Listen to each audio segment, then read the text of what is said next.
హల్లెలూయా. దేవునామానికి మహిమ కలుగును గాక. Powerful believer అనే ఈ కార్యక్రమానికి మరొకసారి మమ్మల్ని అందరినీ ఆహ్వానిస్తున్నాను. ప్రతిరోజు దేవుని యొక్క వాక్యాన్ని మనం భుజిస్తున్నాం. ఎస్, డైలీ మన్నా, ఎవ్రీడే దేవుడు తన వాక్యం చేత మనందరితో మాట్లాడుతున్నాడు. ఎప్పుడైతే ఆత్మీయ ఆహారం ప్రతిరోజు మనం తింటామో మన ఆత్మ ఫలభరితంగా ఉంటుందండి. ఎప్పుడైనా చూడండి, మీరు ఒకరోజు భోజనం మానేస్తే మీరు ఆరోగ్యంగా ఉండగలరా? సరిగ్గా నిలబడగలరా? సరిగ్గా వర్క్ చేయగలరా?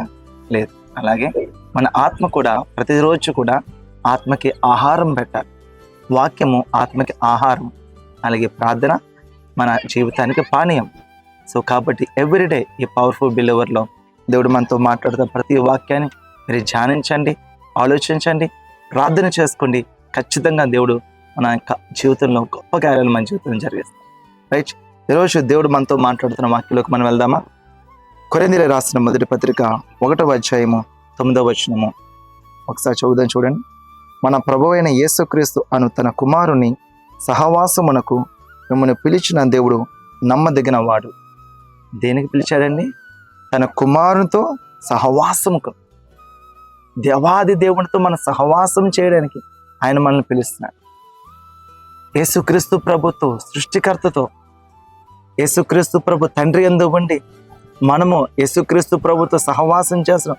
మనము కూడా తండ్రి యందు ఉండి, సరే, మనము మన గురించి చాలా తక్కువగా ఆలోచిస్తామండి. మన ప్రార్థన చేస్తున్నాంలేండి, సిస్టర్ మీరు ప్రార్థన చేయండి, బ్రదర్ మీరు ప్రార్థన చేయండి, నా కోసం చాలా సమస్యలు. ఓకే, ఒకరు ప్రార్థన చేసుకోవాలి. దానికన్నా ప్రాముఖ్యమైన అంశం ఏంటంటే మీ ప్రార్థన మీద విశ్వాసం ఉంచాలి. ఇప్పుడు ఎందుకో తెలుసా? మీ ప్రార్థన మీద విశ్వాసం లేకపోతే దేవుని నమ్మనట్టే. సో కాబట్టి ఇక్కడ ప్రభుతో మన సహవాసం చేయాలి. యేసుక్రీస్తు ప్రభుతో సహవాసం చేసి గొప్ప పిలిపిండి మనది, గొప్ప జీవితం మనది.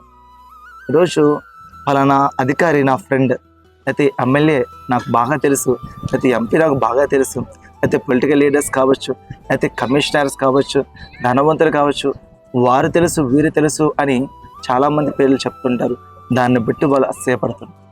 ఈరోజు దేవుడు తన వాక్యంతో మనం మాట్లాడుతున్నాడు.